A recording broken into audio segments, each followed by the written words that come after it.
And just like that, we are back with another chapter, chapter 44 of the universe according to Mugsy. I am Mugsy the Creator. Today is August 30th, 2024, and we are talking current events, culture, and consciousness. And boy, do we have an episode. So much is happening. So much is going on in the world. I can't keep up with it. I literally have no idea how you are. But this week was a week of gratitude and thanks. Thanks to a very specific person on a very specific day, August 23rd, 2024. It was the first ever Dave Portnoy Appreciation Day. And oh, it was amazing. It was unreal. This year, I went into Boston, into the North End with the wife, and we got pizza, and we found this nice little basketball court tucked in the back streets, and there was nobody there, and we were eating a slice, just watching the sunset over the city of Boston, and we were just like, this is awesome. Let's go get some cake from our favorite bakery in the North End, and let's come back here and we'll just eat some cake and chill by this amazing basketball court. We'll see what it looks like at night after the sun has gone down. And sure than shit, we go get some cake and we come back, and almost as soon as we sit down, there's nobody there. There's nobody there. And all of a sudden, these kids who were maybe out drinking decide that they are going to get a game of pickup going, and they roll down the street of the North End in two rolly office chairs, and they pull up to the side of this court. And we have no idea. We didn't know that they were about to start a game. We're thinking, who are these kids that just robbed a office building on a Friday night? And they wheel them up to the side of the court, and then they go behind this building, and somebody else comes out with a ball, and they are all wearing like shirt and ties, ready for a night out, clearly inebriated, and they just hop on the court. This kid pulls out a ball. Then out of nowhere, these 50-something Italian guys smoking cigars, clearly way out of basketball playing shape, all of a sudden roll up, and they're like, hey guys, can we run court with you? They have Italian accents. I don't even get it. This is after the St. Anthony's feast. So all of the tourists and everything, I mean, well, I'm one of the tourists as well, but those people are down at the feast. So this is after we've already walked through the feast and shit. Crazy. It was just a perfect Dave Portnoy Appreciation Day night, which was capped off perfectly with a night of basketball in the North End, pickup basketball specifically, which is like my favorite thing. It was how I was raised, on the basketball court right around the corner here in Peabody, James Street Crew. All right. Jesus Christ, it was just such an unbelievable night. Now, why are we being thankful for Dave Portnoy? That is a much better question that you guys should already know the answer to, but my feeling is you are new and you have not been around since the beginning of this. You haven't heard the stories about me and Dave going way back. Was that all the, yeah, that was everything in the North End. Oh my God, what a great night. What a great night. And I really needed that because it's been crazy. Everything's been going nuts around here. But why are we talking about being thankful for Dave?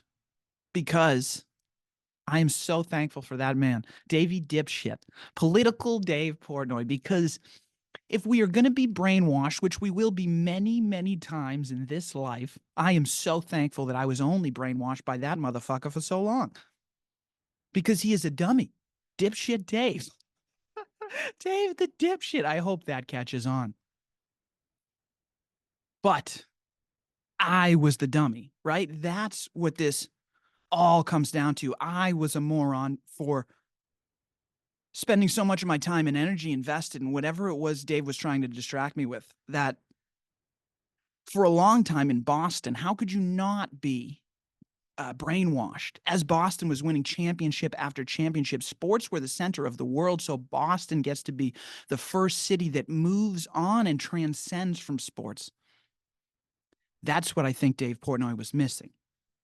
Now, that is what I was trying to explain to him 1 year ago when I met with him at his 20th anniversary party to pitch him Saturday Night Live, a recreation, because that was the show I personally most wanted to see. Having grown up from 2004 to 2014 in his fucking cult, understanding that it was brainwashing and attention sucking, and having moved on from it myself and being thankful for the understanding that it gave me, of course, I wanted to return to him to create the show that I could only imagine in my dreams. Could you imagine 1 year ago if we started working on Saturday Night Live and Shane Gillis was the first host of it? Shane Gillis, who's on the moon right now, who had to go back and host the show in some sort of weird amalgamation of an apology and also not an apology whatsoever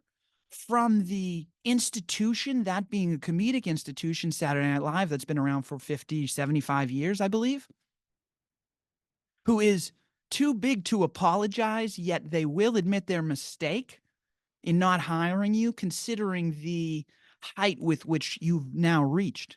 What if Barstool was the corporation that launched that comedic show that actually attacked politics and the theater with which it is playing out in real time? What if they used independent journalists reporting on the news as it was happening in real time and leveraged their relationships with comedians to inform the public in a comedic fashion like Saturday Night Live used to do for the nation? That was what I was trying to pitch to Dave Portnoy as a friend, because I understand you are a cult leader, as I stood there in the middle of your 20th anniversary celebration of yourself and all of the things that you accomplished allegedly. For what? In the middle of a city for the last 20 years that had been falling apart. You, self-described by the common man for the common man, sir, you only have two things of value to me. It is that title and your audience. Other than that, you are a salesman, sir. Sure, it might be a real expensive suit. Sure, you might have 100, 200, 300 million dollars for distracting people, but people are waking up to exactly what it is that you're in, the business of eyeballs. Okay, Dave Portnoy? I can be your worst enemy, but that is never my intention. That's why I came back to you first before I started this whole thing. So Dave Portnoy Appreciation Day is a sign of my gratitude for brainwashing me so that I could learn how to brainwash myself with my own choosing, right? And intention to end up in a reality that I chose for myself. I knew how to create that reality because I watched you, Dave. I watched you do it for 20 years. And I took notes. And I'm real good at taking notes. I am nothing if I am not a student. So as a student of the game coming up in Boston, Danvers, Salem, Peabody, those all right up a butt next to Swampscott, Massachusetts, where Dave Portnoy started his ascent to these crazy heights, and certainly the head of Boston media for at least a decade, maybe two, if we're being honest. But I am the one to ride into town telling you the sun is setting on that empire because the people have woken up. The city is crumbling, and no amount of Red Sox or Patriots or Celtics championships can hide that fact from the people, the common people trying to go into dunks and not die every day as they get through 3 jobs so that they can put their groceries on a credit card because inflation is crushing them. This ain't exactly my first rodeo, Dave.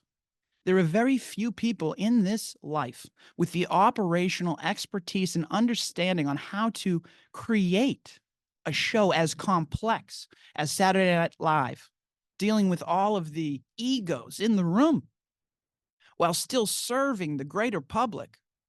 I was one of the few people that can do it, and I implore you to go find another. I hope you do, because it will not be me anymore, Dave. Political Dave Portnoy, I just can't do it anymore. It was so hard for me to just summon up the energy to continue down this path because I had this conversation with you 6 months ago and you still didn't do anything. Nobody's reached out. How many people walk up to you and hand you a blueprint, literally written in blue ink, the exact same one that Walt Disney drew of Disney World before he fucking did it? I don't know what those numbers are, but you claim to know everything about everyone right off the bat, right? That's what gave you the ability to understand that Pat McAfee, Alex Cooper, Dan Katz, Kevin Clancy, these were all going to be people somewhere that entertained or sucked eyeballs in some way, shape, or form. You thought I wasn't one of those people as I dressed up like a pirate inside your black tie affair and said, "Is this a pirate ship? Are you not by the common man for the common man?" You said you were, sir, and I believed you. Well, I'm here to tell you things got twisted. A lot happens in those 20 years of building that, whatever it is you want to call it, organization, institution. I know what it really is, and therefore I am the only one with the ability to destroy you, and I don't want to. I would much rather be your friend. I would much rather learn from you.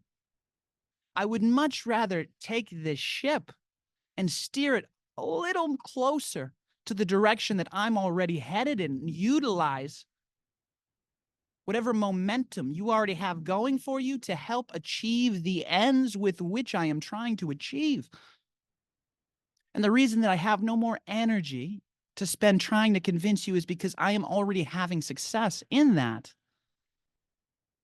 So thank you, Dave Portnoy, for everything you did for me. I'm going to celebrate that every year, August 23rd, 20th anniversary of Dave Portnoy's Barstool Sports.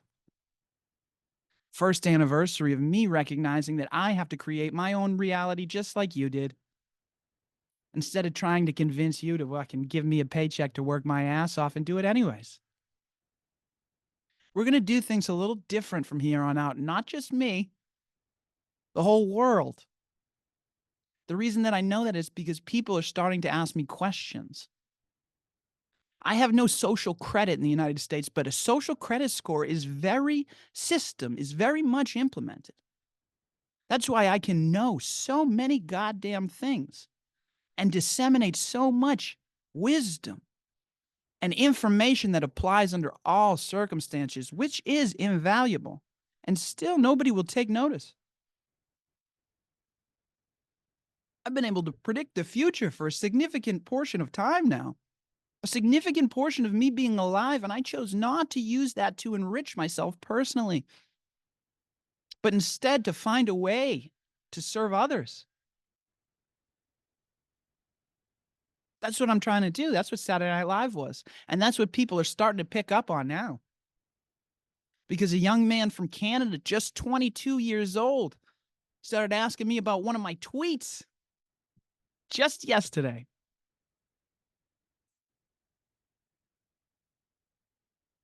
What was it? Jesus Christ, I have so many notes. Dave, I have so many notes for you. The last thing, before we get into this tweet and continue on our consciousness talk on why we don't have time to spend with Dave anymore, Dave, I will not be the director or whatever, producer of any more Saturday Night Live broadcast hosted by or produced by Barstool Sports. I do believe it is an avenue worth pursuing.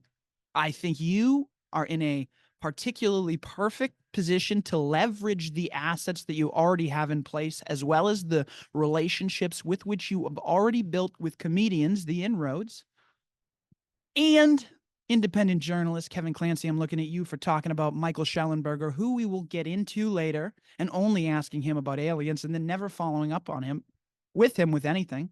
You already have all the relationships in place, Dave. That's why I came to you. You're in the perfect position. I hope you continue to do it. But if you want my help with anything, the only way I'm going to help you is if you take my happiness 6-hour class, 6 individual hour-longs, money back guarantee. You will be 5% happier at the end of it, or your money back. First session's free. Cost is one haircut, whatever one haircut is for you. That way I can help people of all incomes. All right, buddy. And I haven't ran into a bald person yet. So we'll have to come up with another price model for them when we come into it. But I am willing to do that for you, Dave, if you're willing to adhere to my model and system. because I think a 5% change in you would have an unbelievable impact on society. I'm willing to spend that time with you, just like I was willing to continue the conversation with that 22-year-old. And what was that tweet that I sent out there? Like footsteps on the beach washed away with the tides, life is a process of forgetting and remembering. Particularly important as we discuss this conversation right now with you, Dave Portnoy. I had to forget that I could be brainwashed in order for me to remember that I must brainwash myself every day. Now, let's talk about this in action. This is how I kind of broke it down for the young man who was asking these questions. You are taught when you're a child, do not touch a hot stove. And you don't touch a hot stove until that day when you forget. What did you forget? Not to touch a hot stove? No, of course you know that. But there's too much going on in your brain at that moment in time. You don't realize that that stove is hot and you touch it again and then you remember. What are the other things in your life that you have forgotten? Now replace that don't touch a hot stove with be a good human. Love yourself. Take care of yourself. Make sure you are being responsible to the integrity of your own intention and whatever you have set out for in the world. Do not allow others to blow you off course, lest you will have been brainwashed. When you start to remember the things that you have forgotten, you learn a lesson again. And the next time you learn that lesson, it touches you a little bit deeper and a little bit deeper. So how many times can you learn certain lessons? Each one peeling back another layer of the information and wisdom held inside of that information that has the power to change your life. And you already know that information. So what is it? What are you not being grateful for? What have you forgotten? For a 22-year-old who just graduated from college with a master's degree. This is someone who's clearly motivated in this world to do something, someone that values an education and is quickly realizing that there is very little opportunities available to a 22-year-old with an undergraduate and a master's degree in any field. To get somebody to pay you to do something that you actually care about and you may or may not have information to do is very difficult in this life. Here I am trying to do it myself. But it is the most fulfilling journey that you can ever go on. It is your hero's journey. It is what must be done. Anything else you do in this life, you will fail at in comparison to the success you will find when you are doing what you are supposed to do. How do you figure that out? Those are the important questions. What decisions make you feel lighter and freer? Does having someone control the processes and procedures that you must adhere to seem like the best way to make you feel lighter and freer? Must you read their books? Must you get the lessons that they intend for you to receive from those books? Or are there other lessons available to you? How do you access those lessons? Don't let schooling get in the way of your education. Mark Twain, we talk about this all the time. You will be amazed at what you can teach yourself when you sit quietly in silence, especially when you do so in nature. It just doesn't make sense. That's what the Breakheart Consciousness Diaries taught me 91 days in today. August 30th, 91 days in. Tomorrow's the last day. It's been an unbelievable summer of sitting in silence and observing nature. And I learned how to create an environment to create the product that I desire. I learned that you need to bring different energy at different moments and how to tune that energy to what you are trying to receive back. These are all things that I will continue to get better at. And it's only been 1 year since Dave Portnoy never called me back. He forced me down this path of creativity and creating this reality as a consultant, helping people individually and at the same time working with groups of people in a podcast, trying to explain the world and how it works in 3 different ways to you. I don't know which one's going to resonate with you the most. Maybe it's current events, maybe it's culture, or maybe it's consciousness. Maybe it's things like that tweet. What do you mean things can be washed away? Like a generation, like we were talking about with my friend Waldo last week. Each generation is a wave, and that generation will have an experience. And when that generation dies, that experience dies with them. As the new wave comes, and so does a new experience. That is time. That is the matrix. These are the things that I have been spending my time trying to break down in ways to explain to you, because that's the most important thing that I could be doing with my life. Is that a good idea or is that a bad idea? Am I going to find myself in more trouble than I initially thought? Maybe. Maybe it will. The social credit system that I have no social credit in is implemented by social media. I have stood out on countless streets trying to engage conversation. I've gone into the woods to engage conversation. I've written my tweets out in chalk in the street, and when the police don't stop me, still, nobody goes to my page. Nobody's curious. Nobody's interested in thinking any further because I have no social credit. That is the truth of it. As I gain social credit, so too will the students appear as the teacher is ready. That is a system that I don't know that I want to bring into this next life. Shouldn't we be promoting and building up the ideas that are best, the ideas that might take us collectively further, somewhere new, for a new experience that maybe we haven't experienced before, because we know what it's like to win championships in the city of Boston. We know what it's like to watch somebody from the city of Boston rise to the highest level of media, if not only in the region, then in the country, and maybe internationally. And still they are powerless to help us, the common man on the ground, to have any change in the experience. So that is not the path forward. We must find another path if we desire another experience, because gambling on sports is something I have a feeling is going to lose a lot of the interest almost as quickly as it came into the world in 2020. So too may it be gone. I don't know why. Maybe we'll find out that owners are gambling on games, and maybe that will change the way that we see it. Maybe someone will get really, really, really good at gambling on it, and that will be the indicator. Maybe the fact that Las Vegas is never wrong already indicates that, and nobody's dug into it close enough. I don't know, because I don't have enough time and energy or care to dive into those things. That is not how I am brainwashed. Not anymore, as I've chose to brainwash myself with other things, which I encourage you to learn how to do yourself. Now, this platform that I'm building, however small it is today, remember that 6 months ago, I think we had 11 followers on Twitter, and today we're at 397. This energy will carry itself with its own momentum soon enough, and this platform that I'm building is for those young men, that 22-year-old from Canada, not even in my country.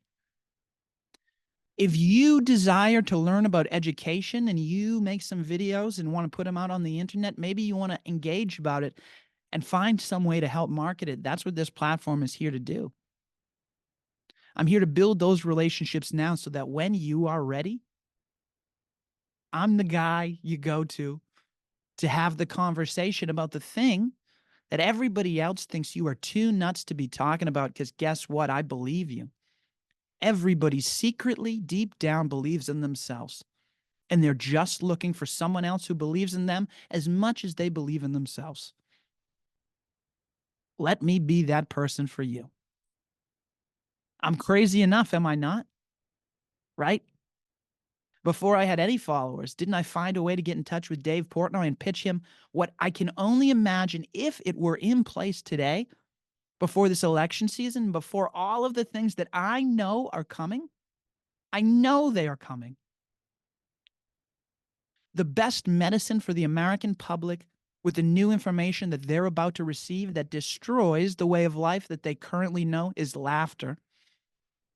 Laughter is always the best medicine, especially when it comes with a big dose of reality that you weren't expecting, that you were about to get with this election cycle that I have predicted up until this point almost spot on perfectly. I think that covers the consciousness section of this podcast. Like I always say, we will be going in whatever order I feel like, depending on the day. Davey dipshit. Oh, political Dave Portnoy. I hope you hear this because I really think you need it. I really think you need it because you have so much potential in this world and it's being wasted. And you don't even know that. Where are the friends that would point that out to you? The problem is you've already enriched them and taking them down the path that you're already on. So now let's talk about a little reality that's going on. And freedom happens to be a hot button topic of today's day and age, of all generations. One way or another, you are feeling the effects of it. Information and how it travels is now at the center of almost everything that we do, if it wasn't at the center of everything we already do. Censorship of Rumble and Twitter have started in countries like Brazil and France. That is not something that we could say before. That is not something, that is not a countries that we would expect to have on the same list as China and Iran and Pakistan, France and Brazil, who claim to be for protecting democracy, have now reached a point where information is so dangerous that the only thing that we can do to protect democracy is ban any platform disseminating information freely like Rumble and X, who are not perfect, it is important to note, but happen to have extreme leeway in relative comparison to their social media brethren who control much more of the output of what is seen on their media platforms. France is interesting almost for the exact same reason as Brazil, in opposite ways. Both had a recent election. Brazil, under new leadership, taking it upon themselves to start banning these platforms. France, in almost the opposite position. The current administration, maybe similar to the United States, is banning or censoring platforms and almost not recognizing at all that there was just an election and a new executive branch is going to be coming into office. That in and of itself is newsworthy in 2024. It should be on the cover of every paper. Why is nobody talking about it? Western civilization, as it is known, democratic civilization across Western countries, seems to be at an incredible crossroads. If there wasn't enough evidence from 2020 through August of 2024, let this serve as a clear indicator to you that we no longer live in the reality that once existed a short time ago. Everything has changed. France has now made it their point to arrest social media executives like Pavel Durov, the CEO of Telegram.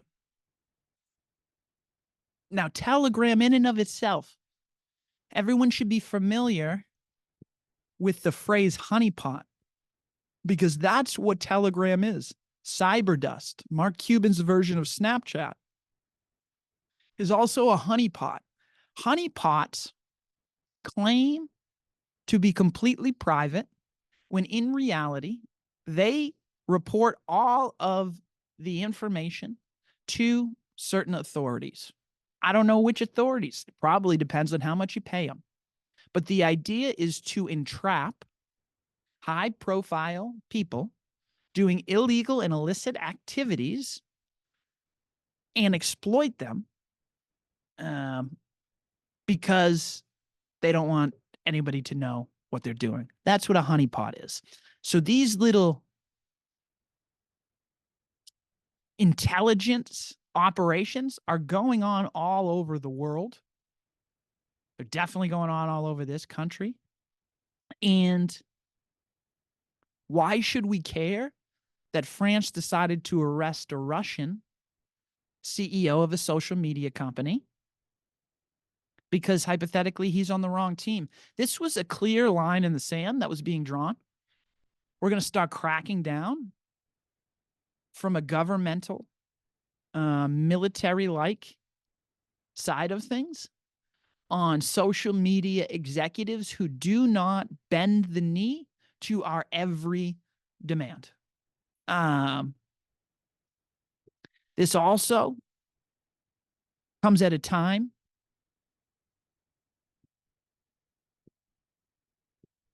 where Mark Zuckerberg, the CEO of Meta, which is that in and of itself perfectly encapsulates exactly how much of a joke Mark Zuckerberg is in the social media realm and how he should not be promoted to the same levels as engineers like Elon Musk.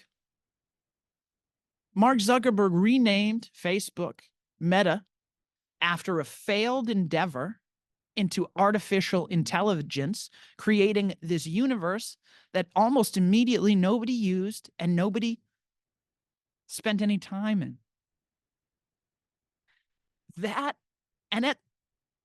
As this was happening, what Elon Musk, probably the best engineer of our generation, was doing, besides launching rockets to space and creating the most profitable, the only, it will be soon revealed to the public, profitable electric car company in this country, he was also taking the helm of another social media giant, Twitter, renaming it to X, firing 85% of the staff, and reintroducing product development to a product that had stagnated for decades.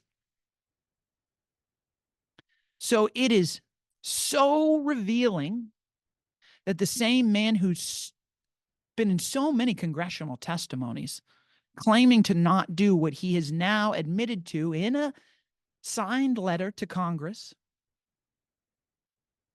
This is why I watch so many interviews, because when he is in Congress, Mark Zuckerberg, he is a guilty man.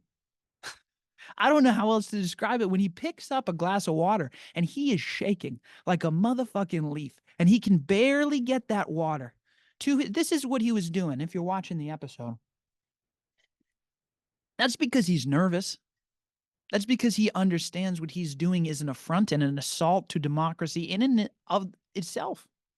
He's lying in Congress to Congress about censoring the American people. He has now come out and admitted that Facebook, Meta, had a hand working with the FBI in censoring the Hunter Biden laptop, which the FBI has now admitted having in its possession was itself disinformation, knowing that it properly belonged to Hunter Biden, which means Mark Zuckerberg colluded with the FBI to rig the 2020 election and confessed to such in an open letter to Congress. Wow. The Pavel Durov handcuffs are not being placed on Mark Zuckerberg. He's coming clean. Why? I don't know. Before the next election, He admitted to spending $440 million of his own money on the last election through PACs and super PACs to influence the election, and that's all perfectly legal. What he did as CEO of Meta is a gray area. Shouldn't be gray, should be pretty black and white. That seems to be illegal, but what he was doing was working with a government intelligence agency, the Federal Bureau of Investigation. So now we are between a rock and a hard place. This is why fascism is so hard. Because when private industry works with the government to oppress the people, there are very few options left.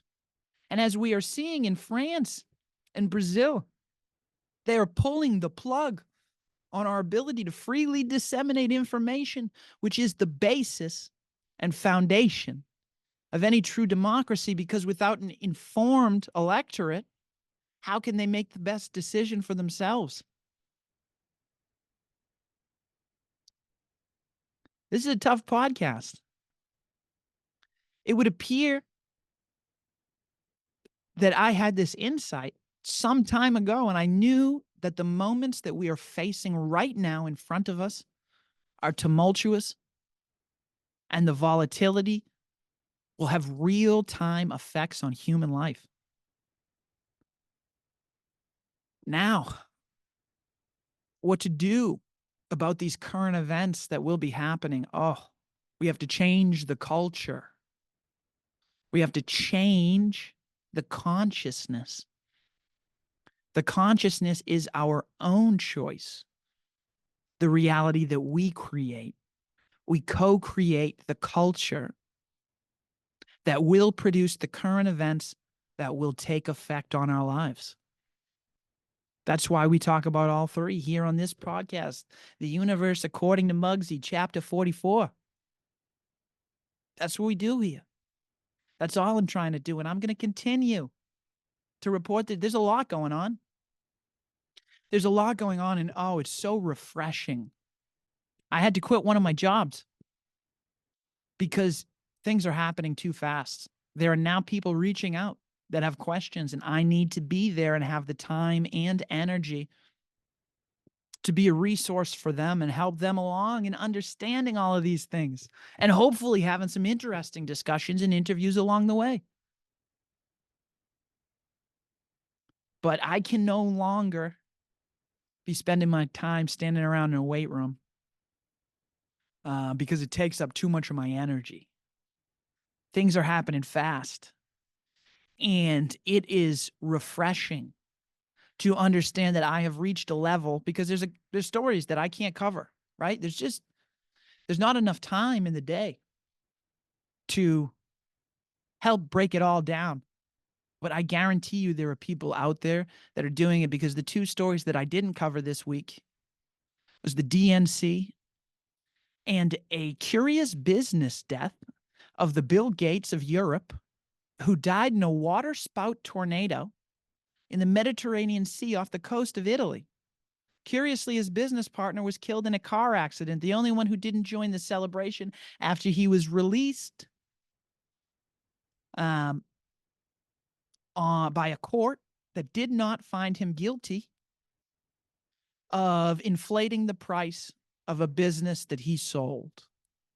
So I was very curious about that, and luckily my friend Tim Dillon covered that story and the DNC, and what an interesting spectacle it was, and all of the people they paid to attend, comped hotel rooms, $20,000 for influencers flown in to attend a rally or bust in, that is for joy, which is the Democratic Party's platform for this election. It is joy. Now, Tim Dillon's one of the treasured comedians of our time. I feel honored to have also followed those stories as closely, maybe a little more closely than Tim. I look forward to game recognizing game and being able to have a discussion on this platform or his platform, because I can't wait until I can start having conversations with people that understand a little bit of the insights into the ongoings of society, but we're not there yet. First, I got to build an audience. And I think I am on the right path to that.